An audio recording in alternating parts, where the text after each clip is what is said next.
later, today, sometime. Okay, so let's go ahead and share screen.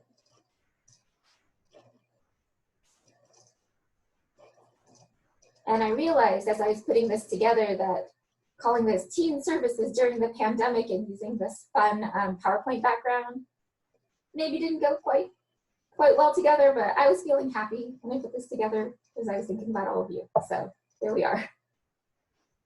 Hello, everybody. For those of you who I don't know or who I've only met over email, my name is Jennifer Redford. I'm a youth services consultant at the Idaho Commission for Libraries. I've been in that role since September 2018, so just over a year and a half.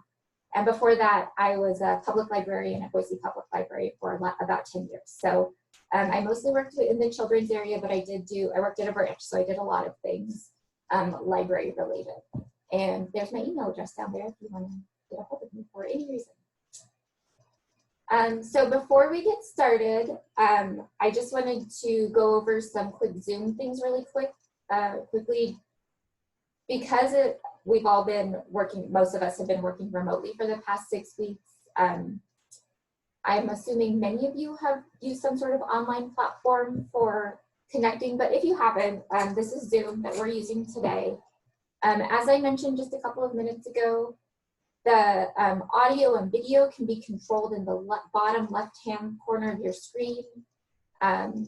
There's a chat option, so you probably can't see it now unless you hover your mouse on the bottom of your screen. There's going to be a menu bar, and if you'd like to open and use the chat, feel free to do that. When I put this together, I thought there was a raise hands options in Zoom, but when I looked at it today, I must be thinking of a different platform. But there are options to react to things. So you can do like a thumbs up or a wave, and we might use that in just a moment just to take the pulse of the group. And also before we get started, as a group, there's about 20 of us on board right now. So I wanted to just have some agreements about how we're going to communicate as a group. So the first one is to be present. So all of us are here together for the next 57 minutes or so. So let's be together with each other, be present, turn your phone over so you can't see your screen. Maybe close your email program if that's something that is usually a distraction for you, but let's all be together during the next hour or so. Except that some things are outside of our control, including technology. So we're in Idaho, the internet might fail. There might be a storm. I don't know, there's supposed to be lightning later in Boise today. So things might go wrong, and that's okay. Maybe somebody will say something that you don't have a chance to react to because you were processing it. That's all right too. Be willing to try tech that is new. So again, working on Zoom and connecting on Zoom may be new and uncomfortable for some of you. So for those of you who that is true, I appreciate you being here with us and trying something new. And then step up and step back is a way to say, if you find that you are talking more than other folks in the chat or that no one else has talked, maybe take a step back and leave space for other people to chat.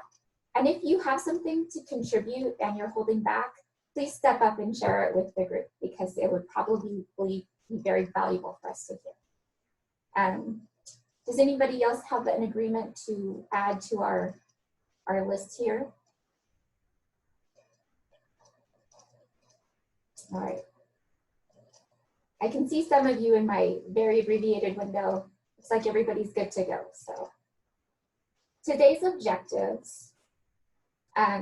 First and foremost, because all of you are here, because you can care about teen services, we want to take this time for you to deepen your connections with each other. Over the next few months, there's going to be so many challenges that we don't know how to meet, but we can meet them better when we're working together and when we have a strong network and strong connection of colleagues to lean on. So I hope that by the end of the hour, you will feel a little more connected to your community. Learn ways to serve teens during the pandemic, and we'll all share our collective knowledge as we move forward. And hopefully all of you will leave this hour with at least one new idea for a team program or service that you can implement when you go back to your libraries, whether that's virtually working at home or in your physical space. Okay, so we do have a little bit of an agenda, but again, this will leave a lot of room for sharing and for chatting. So I will not be talking the whole hour, just for the next little bit. But we're gonna talk about who is on the call today, how is COVID-19 affecting teens in Idaho, how are libraries staying connected with teens, and then the virtual programs and services. I have a feeling those two agenda items are kind of get mushed together. And then we're gonna talk about what's next. But first, I would like us all to take a moment to breathe. So if you could all just breathe out.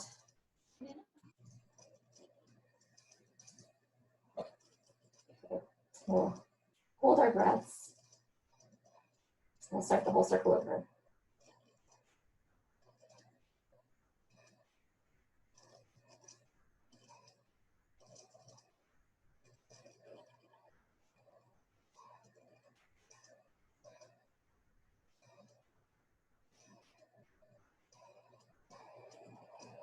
Okay. Hopefully you've all had a chance to take a nice deep breath or two. I'm also going to set an alarm on my phone right now so that in 20 minutes at about 1:30, we will take another 1-minute break to breathe and process again. So just to let you know that's coming in about 20 minutes. Okay, so who we are. And this is the part where I would like you to try to use that reaction button on the bottom of your screen. If you kind of hover your mouse over. If you are a school librarian or media specialist, or you work in public schools, charter schools, as in the library area, give me some sort of signal, like give me a thumbs up or something like that.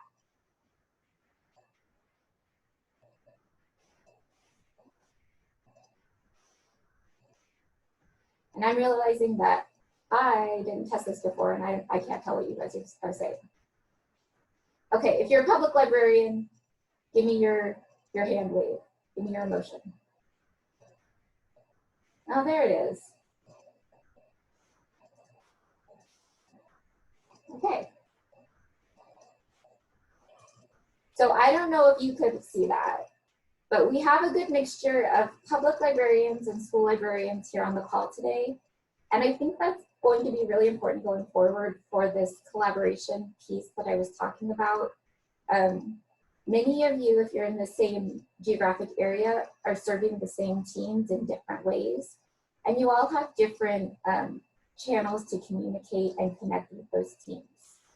And when we talk about having the most impact in reaching teams where they're at, if you find ways to work together, public librarians and school librarians, you might get really creative about how you're serving teams in your community. One of you might have a more stable connection to the teams, maybe through schools, but public libraries might have a little bit more in terms of programming and resources to offer at the moment. And if you can work together to reach those teams through all of your channels, I think you'll find that you're having a greater impact on your community. And thank you all of you for being here. Okay, let's talk about how COVID-19 is affecting teens. And I'm just going to share a little information that I pulled from a few different resources, and there's a pretty extensive resources list at the end of this presentation. When we're all done, this recording will be put up on the library, on ICFL's COVID-19 website, and also this presentation will be available. As any of you add resources that you think would be good for the group to the chat, I will also include those at the end of this presentation. I'll put those in the resources too. So one of the articles I read said teens are ill-equipped for this crisis. Developmentally, they have a need for social and peer interaction at this stage of their development. They're action oriented, so they're in a stage where they're practicing to be adults. So they're working on being independent, being in control of their lives. And when a lot of that control is taken away from you, it can, it goes against what they developmentally need. There's a lot of external factors. We've all heard about loss of achievements in terms of, there's so many kids who won't experience their graduation or all of those end of the year kind of milestones.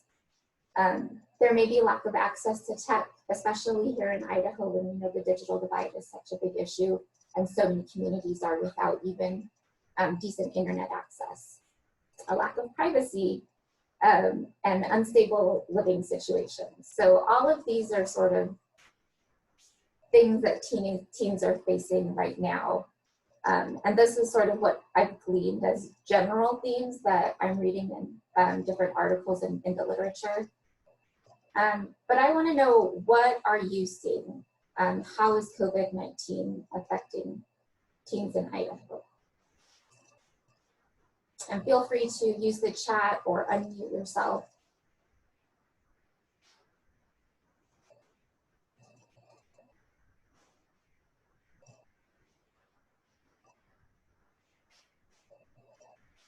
We are seeing a lot of teens just walking around in groups of kids, looking for stuff to do, hanging out outside of the library using, our free Wi-Fi. Yeah, they're not very good at social distancing, are they?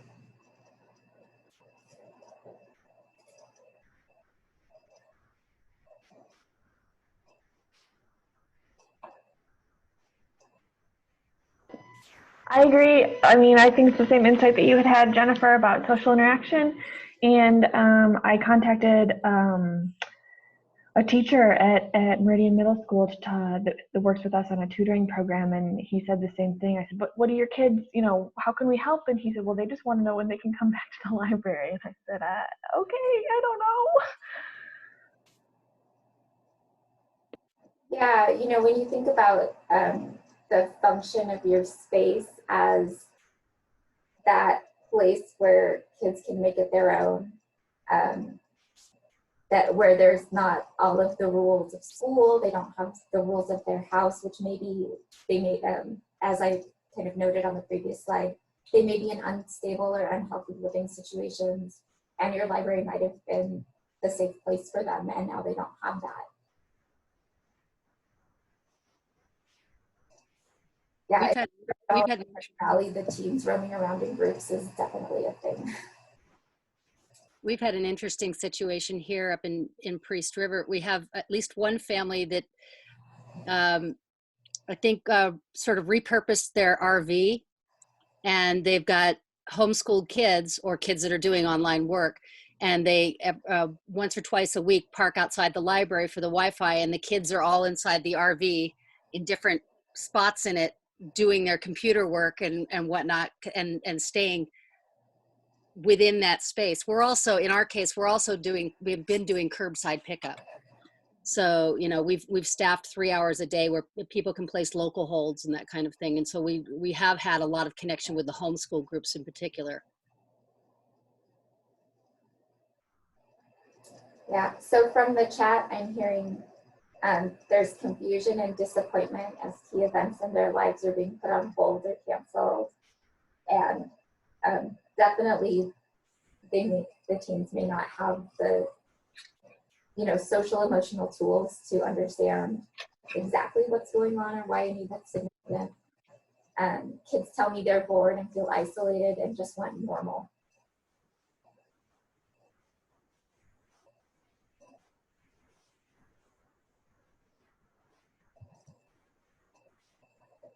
All right, well, it seems like across the state, we're sort of seeing the same things, a certain level of anxiety from teens, and also maybe a general lack of understanding of some of the importance of some of the health guidelines in terms of social distancing.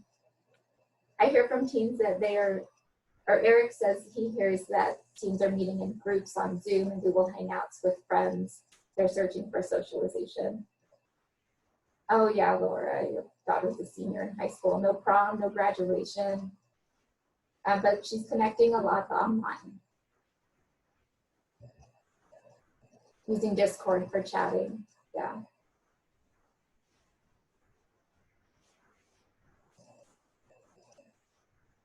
Oh, Denise, did you have something to share?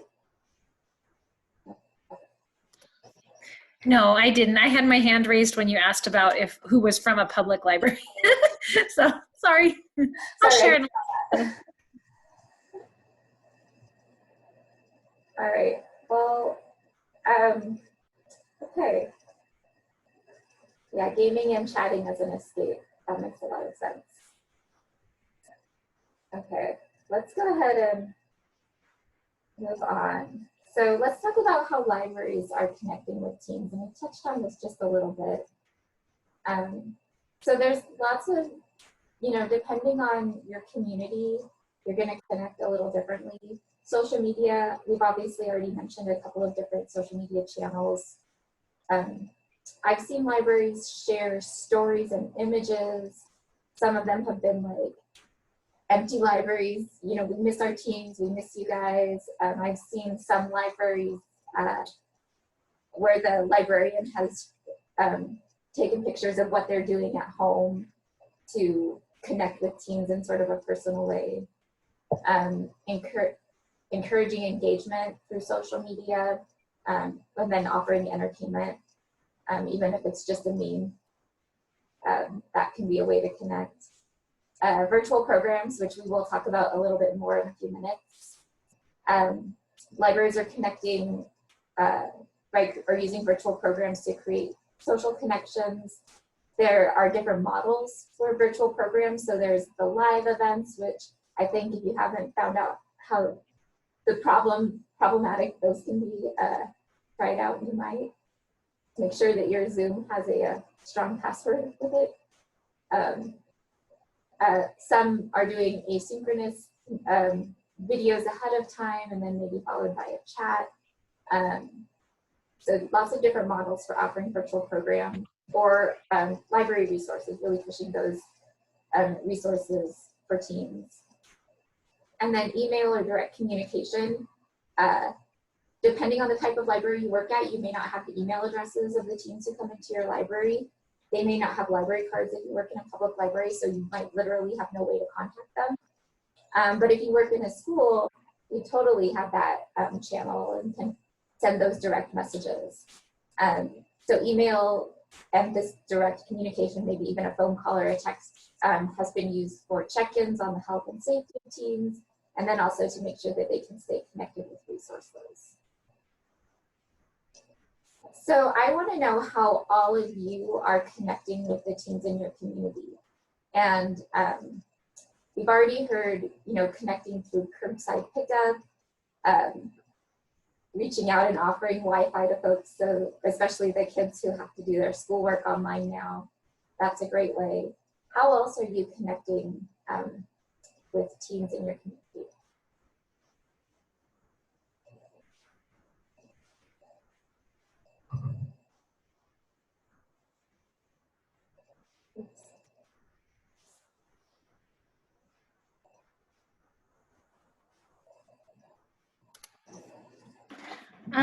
We're going to start doing weekly challenges on our Instagram. We haven't been very good about Instagram. We've mostly been on Facebook, but I know that the teens aren't actually on Facebook, it's their parents. So we're going to really try to start doing a lot more on our Instagram in May.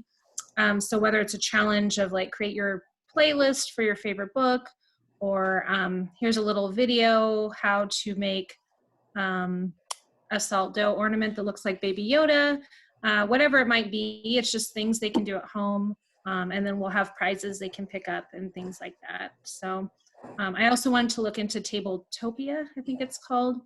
I heard there's a lot of cool games on there to do online with the teens. So. Tabletopia. Okay, I will look that one up. We are also looking at Tabletopia. I'm going to have some of our younger staff members play it first, and maybe have them host some games with the kids. Yeah, but I've heard that that's really a great resource and a fun way to engage teens.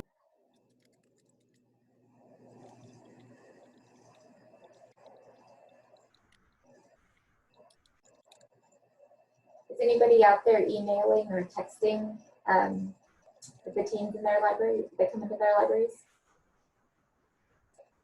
Hi, I'm a school librarian, and I had set up a Google Classroom that had been labeled the library on the go. So I'm still using that to stay in touch with my students. We do a virtual book club, and Denise, you'd be happy to know that kids are showing up. Denise helps us through the school year. I do book talk videos and post them and hope that somebody's looking at the Google Classroom and seeing them, and email. It's frustrating because I'd like to see the kids. Yeah.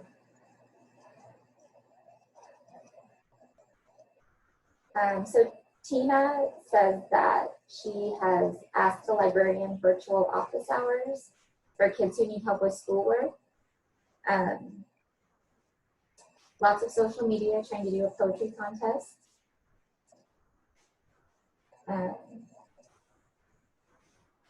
Leita, you're in kind of or Rosemary, you're in kind of an interesting position, starting from scratch, and would love some ideas in a way that is, it's in a good spot to be because you don't have any preconceived notions of how you should do anything. So starting from scratch can make it a little easier on you. So Laura from Nampa says they're doing curbside pickup and expanding the process of expanding Wi-Fi, and have a list of free online resources for teens on their website, but no programs yet.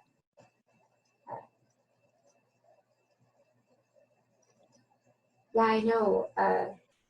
All of you think that because you don't have desk hours to cover, that you have all this free time, but really it takes so much longer to get anything done. And trying to wrap your mind around how to do a virtual program takes a lot longer than you would think. You can't just go out and do it. We're just getting started in Meridian also with a team planning virtual programs, but nothing on the schedule yet. So kind of trying to find ideas. A couple of us were in the YALSA chat that happened on Tuesday that had a bunch of good stuff in it. Preparing messaging to send out, like the teacher who said that the kids want to know when we're opening. I'm at least going to prepare something that he can share with his Google Classroom that's like photos of us at home saying hi and we miss you, and if you don't have a library card, here's what you can do, and those kinds of things. But just starting to create those things. They haven't been sent out yet. But when I signed onto my email, I did have an email from a kid who was asking if I could be a job reference for them. So I'm connected with a couple kids who checked in on me, but not very many. That's fantastic. I love the idea of creating those messaging pieces to send out to other communication channels. It really makes it easier for other people to help whoever they're in communication with connect to your resources and connect to your programs. If you do a little bit of that work ahead of time in terms of creating the email blurb or creating the image for them. So I think that's a great idea. And at the credits for this presentation, I have a couple of links to articles about how to start a virtual book club. So if that's something you're interested in, there's some articles at the end for that.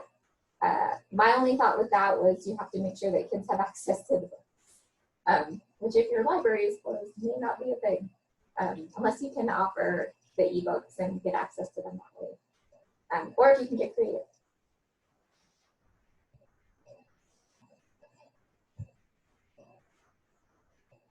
The book club that Denise and I do through the school is based on categories, and everybody is reading something different. And so they just come and talk about whatever it is they're reading. And so that has worked really, really well. Rather than trying to get the same book to every kid, that might be an option. I like that idea.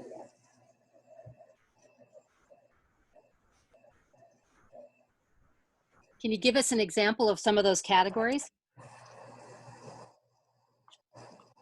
Yeah, we modeled it after the Twin Falls Challenge. We saw that a couple of years back at the ILA conference. And some of the books, Denise, you might help me. Some of the books are like a word with a number in the title, a book with a blue cover, a book that's your very, very favorite, a book that your mom recommends. There's so many of those different kind of category lists out there that I just kind of beg, borrow, and steal all year long and build them for the next year. I think next year I'm going to put on the list, read a woke book, because there's a lot of books on that list that I think, yeah, I just try to have fun with it. I get the kids involved and I ask them what they would like to see on next year's list, but it's a challenge that they have to complete so many books by the end of the year, and then they win a t-shirt. And so the kids are invested that way. So we do something like that in the summertime. This is kind of, we do a young adult book bingo. We do an adult one in the wintertime for the adult group, but in the summertime, the teens are so hard to capture because they're not part of summer reading. We do a young adult book bingo with categories just like yours. So I've got great ideas for that. And then they turn it in. They have June, July. They turn it in August 1st, and they get a $25 Visa gift card. They get entered in a drawing, and so they get money for school supplies and things like that. So I love that, and it would be a way for our students to maybe do something through the summer too, because we're always worried about the summer reading slide, so we could incorporate that way too. Thank you for that idea. Yeah, there's an online bingo card generator that you can just type your own stuff into, and then your titles, and it'll scramble it, and so not every card is the same, and you can print them off. I actually have to laugh because I did that for our staff meetings because they were so ridiculous that we, as a staff, kind of went together behind the admin's back and made our own little bingo card for every time something was said. It were terrible, I know, but it was fun. It was the best staff meeting ever.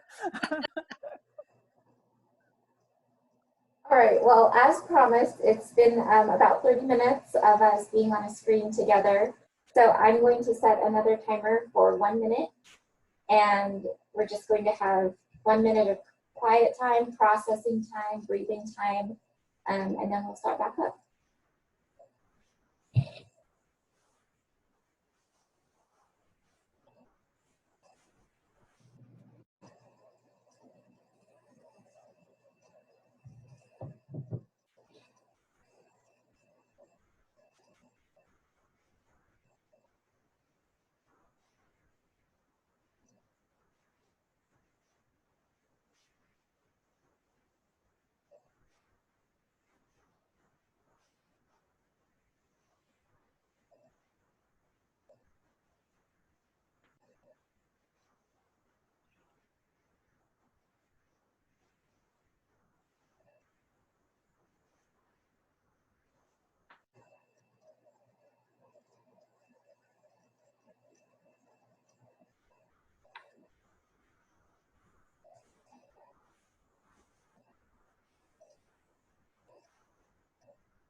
Okay, thank you, everyone. Let's go ahead and move on to virtual programs because we've already kind of moved into this, to talking about this. So we've talked a little bit about virtual book clubs. And I know Eric from the Ada Community Library is on this call, and he's done Dungeons and Dragons and a few other things. So I thought this would be a good time to share what you're doing or what you're thinking about doing. And if you're running into a barrier and you're not really sure how to get over it, or you have a problem that you think the group might help you solve, please bring that up too, and maybe we can work it out together. So virtual programs, what are you doing? Eric, you want to go ahead and get us started, since I know you've probably been doing things a little bit longer than most? Yeah.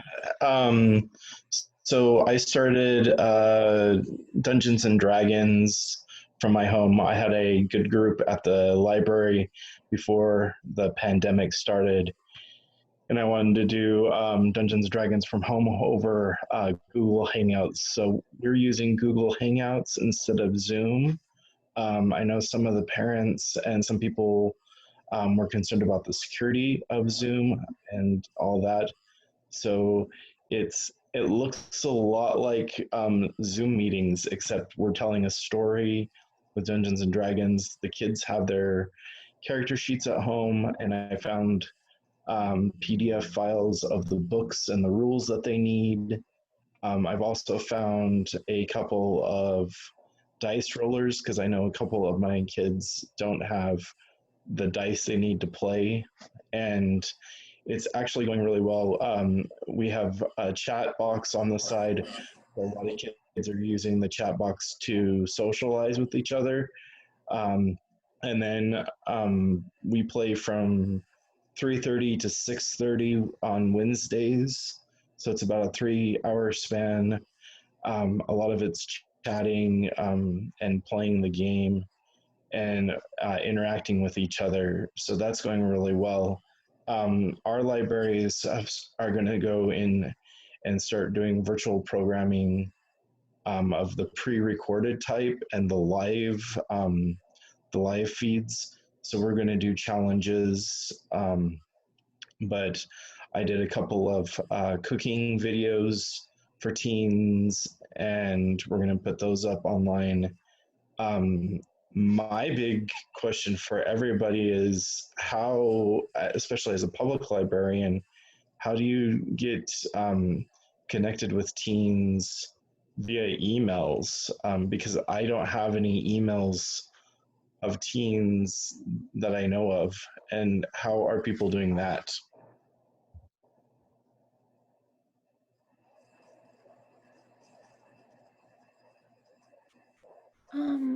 I'm just curious, do you, Eric, do an online summer reading club, or do you do it in person usually?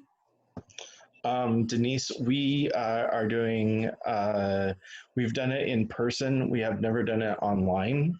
Okay. Yeah, that's how I'm getting my emails. The last few years we've done online, and we did Beanstack. And so I just stole all the emails off of Beanstack, and I've been sending mass emails that way. So I was curious if you had that. So. I don't have that, but we're going to be starting the new online summer reading this summer. So hopefully I can get that information. What's been the response with the mass emails, Denise? I will have a few teens that will respond, thank you. They're so sweet. A couple questions. I haven't sent as many emails since the quarantine and social distancing started, so I'm going to get back on that Monday, actually. Yeah, I'm curious what kind of response I'll get now. I hope, they want more interaction and more social things to do. So hopefully more of them will interact that way. But we have about 600 emails, so out of 600, I might hear from 10. So, hey, But at least that's 10 kids that are interacting with you. Exactly. I'll take it. Yeah.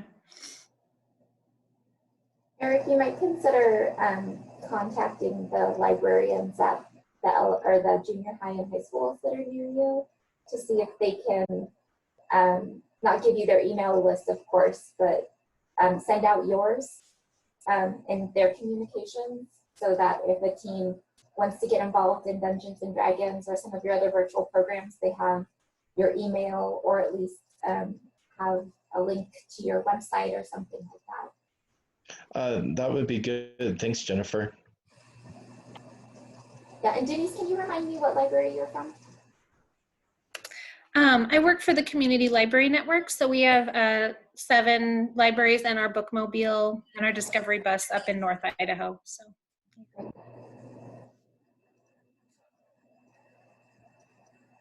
Eric, do you have any teen volunteers at all? I agree with that the school idea, like I said, we haven't started yet, but I'm anticipating the same thing, that the only email addresses I have are from my teen advisory group, which are kind of our volunteers. But I'm thinking that if I send it to them and kind of send it as a form for interest that they can forward to friends, or that I can share with the teacher and say, and they can pass on and say, do you want to talk to the library? Do you want to know?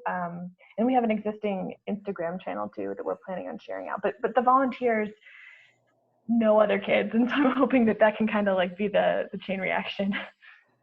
That's a good idea, like the email spread, share with friends and stuff like that. So yeah, I'll have to work on that. I have a few volunteer emails that I have, so. Yeah, start small, right? Yep. So I'll, if there's no more questions for about the D&D, put it in the group chat and I'll let other people talk also. Step back. Thanks for abiding by your agreements, Eric. Let's see. Oh, Laura's going to send a request to the school districts in Nampa to let students know about virtual summer reading programs and other programs starting in June.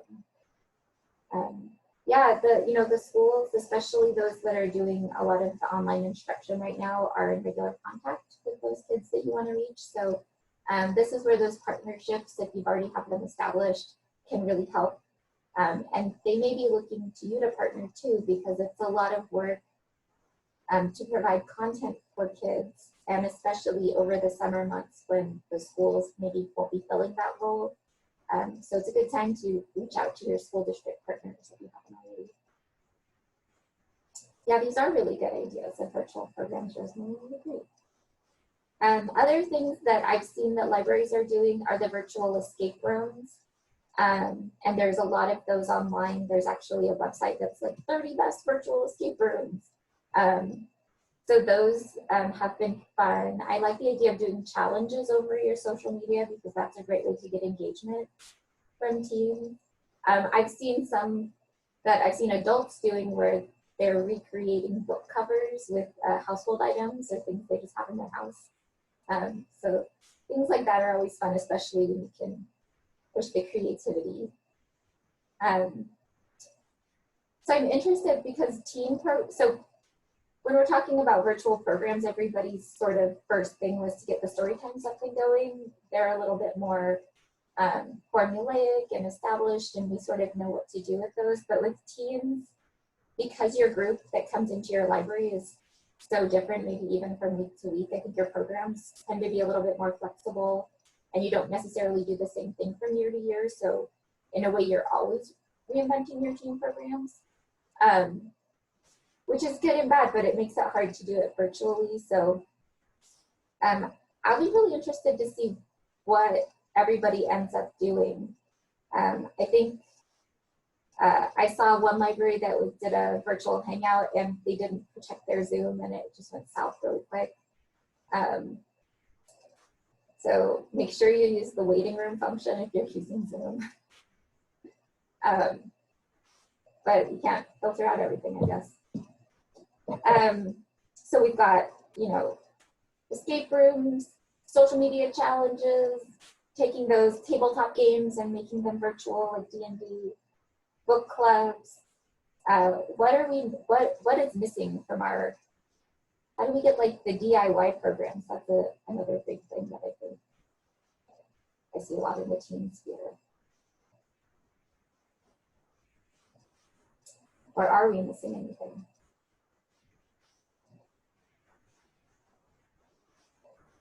I'm going to try to experiment with something coming up. This is a raw idea in my head, but checking out different kits that the kids can actually just pick up with, and there'll be a video online that they can go to learn.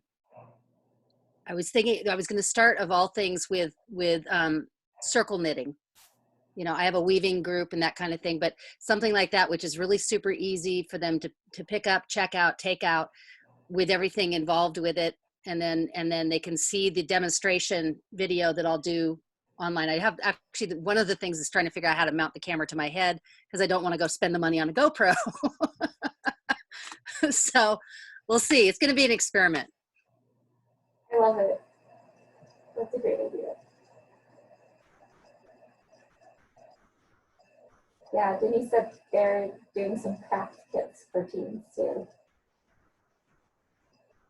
These are all great ideas.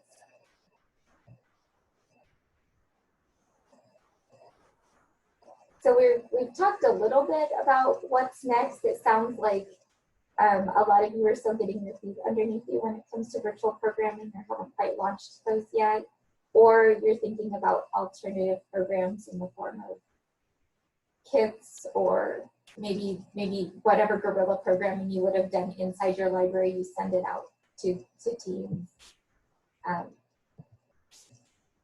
But we haven't really talked about services,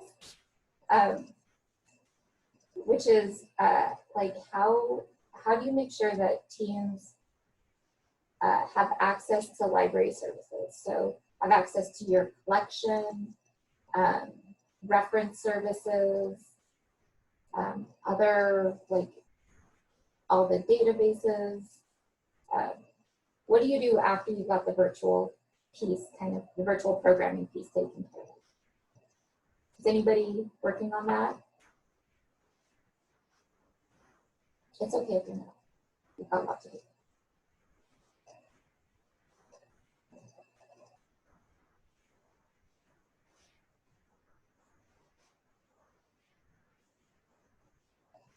Okay, we're going to put a pin in that. Let's talk about resources. What are, where are you going to for ideas and inspiration right now? So Jenny mentioned the YALSA webinar, which was earlier this week. YALSA has lots of good resources. School Library Journal does a blog called something Toolbox, the Teen Librarian's Toolbox, that has had a few really great blog posts that are really helpful. Where I go to is I'm on a listserv of other youth services consultants from around the country. So I get to hear what other states are doing, which is really cool because everybody is kind of in the same situation as Idaho.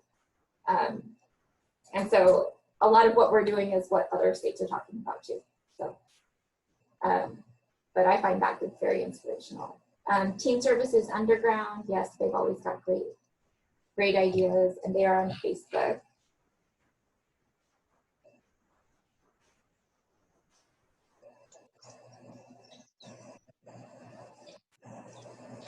Any other resources that you're looking at? Hopefully each other.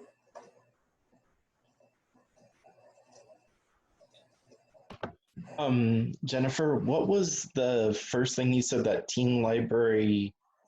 From School Library Journal, it's a blog called Teen Librarian's Toolbox, and I do have it in the credits. They've done at least 3 or 4 really good blog posts. They have one on helping teens cope with COVID-19. They did one on virtual, they did a whole like huge one on virtual programs and different types of virtual programs that was really interesting. Yeah. Oh, Teen Librarian Instagram accounts. Yeah, once you start following 1 or 2 of the influencers in teen librarianship on Instagram and in Twitter, you'll start to see those come through, and they can have some really great ideas. Oh, look at what's popular on TikTok. That's always a good inspiration. Try not to spend your whole day. Like, set a timer for yourself.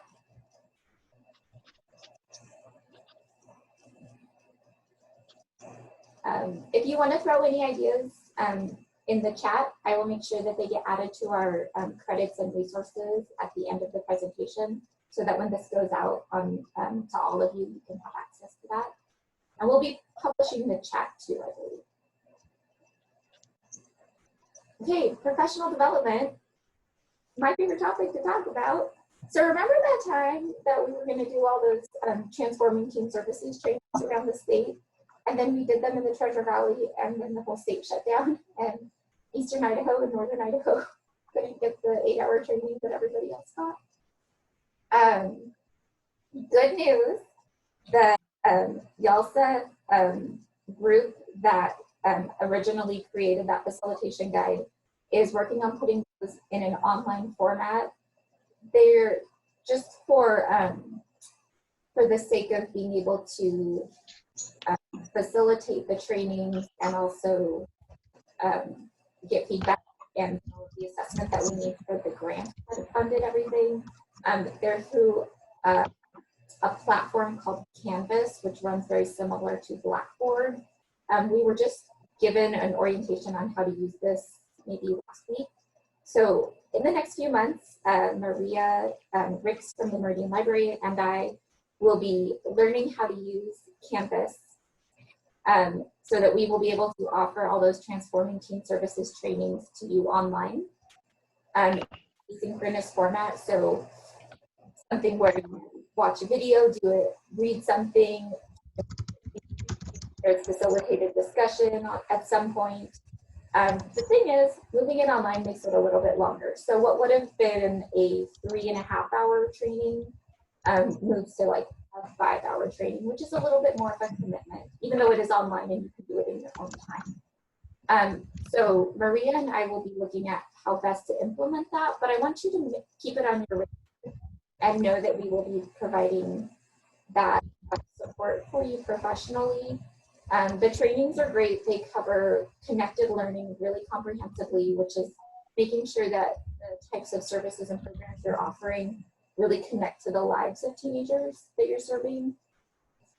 There's some really great stuff on computational thinking, which is how to give teens problem-solving skills that they can use in the real world, and then some information on brain development and development of teenagers. So be looking to come to you in an online format at some point. As always, we offer free access to all of the YALSA member-only webinars. If you want to receive those, you need to sign up for our new listserv, and I will send that on the Team Services listserv. So that's our next slide, is Stay Connected, a shameless plug for our new listserv. If you haven't heard of it yet, we did start Idaho Library Teen Services listserv just for folks in Idaho who are serving teens in library settings. For one, we don't want to glut up Live Idaho, which is sort of a broad listserv. When we can really create a community and go really in depth on teen topics without, you know, all of the directors in the state watching what the teen services are doing. Not that they're not welcome to subscribe to the listserv, but they probably have better things to do than listen to us talk about TikTok. Anyway, you can sign up for the listserv if you haven't already on the Teen Services page on the Idaho Commission for Libraries website, and I will grab that link and throw it in the chat in just a second. Colleen makes a really good point. I think teens will be experiencing trauma during this time and will be looking for ways to create a peaceful space for them to decompress after we're open. I've been thinking a lot about how the pandemic is affecting families in Idaho. It is a traumatic event. Everyone's lives have been upturned. So many families are facing homelessness, food insecurity, loss of job, loss of social connection, so much loss right now. We are offering a couple of webinars on trauma-informed library services on May 7th and May 12th. They're on the ICFL's events calendar. So if you'd like to sign up for those, you might find some tools and resources that can help you address trauma for the families in communities. I'm also working on creating a really comprehensive resource list for you to connect with new partners in your communities that may be able to, so you can use your communication channels to supply families with the content created by the partners. I'm thinking of like a 15-minute parenting tips series taught by a social worker in your immediate area. Or how to navigate the unemployment website, or how to find options for food if you're food insecure. So there's a lot of ways that you, specifically librarians, are connecting with your community and connecting with folks that may not have access to information that they might need to help them. So our job, or our goal, is to make sure that you have all the tools you need to address the issues that you're going to see in your community as you go through various stages of opening, perhaps closing again and opening in the next several months. So good point.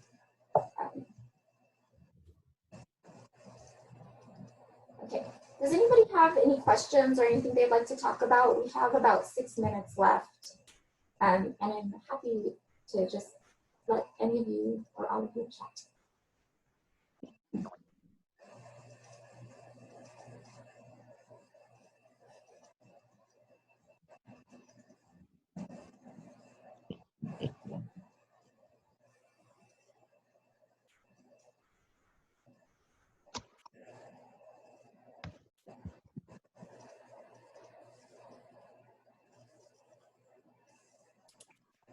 A big challenge that we are facing and seeing is the digital divide. With a lot of online programs, there's just so many kids who don't have the ability to participate. And that is very troubling to us to try to figure out how to bridge that gap until we do reopen. Most of my focus is leaning more towards when we open, because I do feel like there is so much being offered online. Every day we are bombarded with a new resource that we didn't have before. I don't know, I can ask a question of, a parent with 2 toddlers at home. I know my daughter has, kids at home, and she's just, anymore, she is just tired of looking at stuff. So I guess we are really just looking forward to pushing our programming more into later June, July, and August, and hopefully having opportunity to meet with small groups, less, 10 or less, maybe at city parks, or possibly in our event space. We thought about, creating areas that are marked 6 feet apart for 10 people, to where we could host an actual, in-presence book club, D&D clubs. So yeah, it just, I just really feel for teens and families. The struggle is, I just feel like it's really getting overwhelming, and not being able to see people face to face is difficult, especially for teens. I mean, they are very connected via social media. That's something we don't have to help them with. But I think something that we will have to help them with is to get refocused and hopefully ready to start school in the fall, because I feel like they're very unhinged at this point. I think unhinged is a really interesting way to phrase it. I suspect a lot of folks are feeling that way. I definitely feel that way most days. Trying to come up with things that are relevant for our patrons is really a lot of pressure, I think, for all of us. And especially working from home and, trying to make sure you're doing enough. Am I doing enough? It's a very challenging time, I think, for everyone.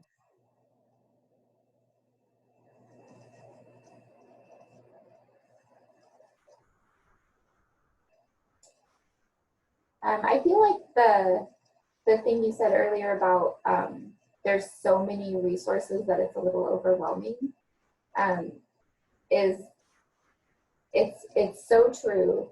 And it was really bad a few weeks ago, and now I feel like I'm just so used to the fire hose of information that I maybe don't notice it anymore. I'm just like, oh yeah, there's another 16 things to think about today. Okay. One thing that has really helped is I've started creating a list of resources to help libraries as they come to me. I've put them in a very multi-tab spreadsheet. That has really helped me organize things. But it's a Google Doc, and it's open for anybody to look at and edit. So I'm going to put the link in right here. There's a tab on it for middle grade resources. For those of you who haven't seen it yet, there's links to all those escape rooms and a few other program ideas. And there's some really great stuff on self-care during the time of COVID-19 that can be really helpful to, not just for yourselves, but also for the communities that you serve.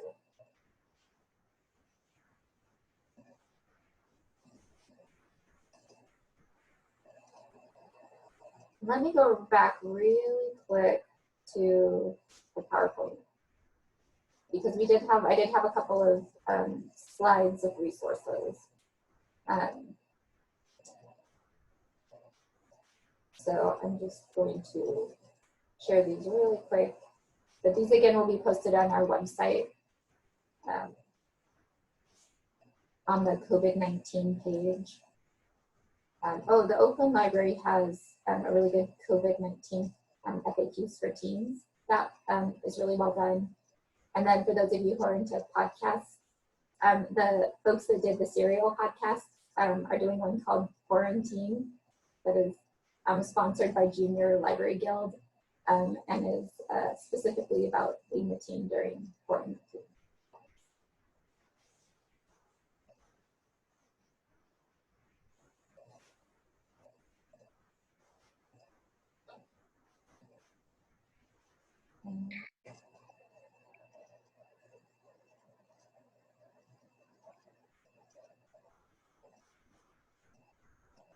Does anybody else have anything else they'd like to share? It's 2 o'clock, so I don't want to keep any of you longer.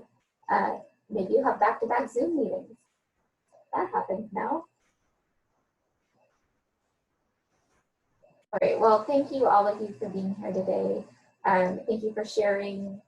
And if you have any follow-up questions, if you'd like to chat about anything, send me an email or connect some other way, or connect with each other. I really hope that you've found maybe one person on this chat today who you'd like to maybe talk with further. So good to see all of your faces and hear all of your voices. Bye, everybody. I'm going to go ahead and stop the recording now.